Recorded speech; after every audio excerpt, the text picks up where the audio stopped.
C'est la dernière victoire que les Russes ont remportée dans l'histoire. Eux qui ont perdu la guerre d'Afghanistan et la guerre froide.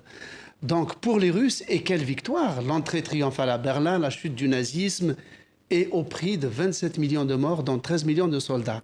Cette guerre que les Russes qualifient de grande guerre patriotique a été érigée au rang d'un mythe sacré, et son évocation fait toujours recette et suscite vraiment un enthousiasme quasi unanime.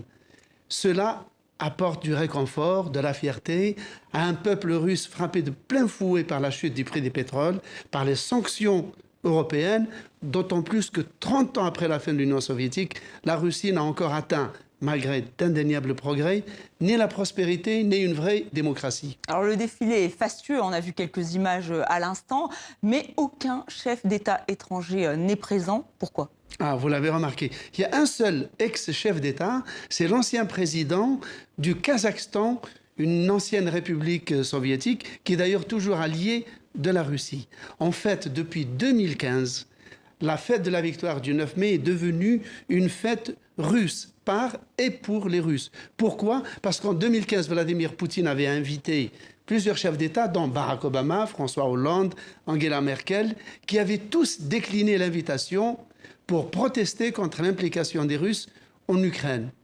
Et dire que 5 ans auparavant, on avait vu défiler sur la place rouge et pour la première fois des soldats russes aux côtés de soldats américains, canadiens, polonais et français. Merci Slimane pour ce décryptage.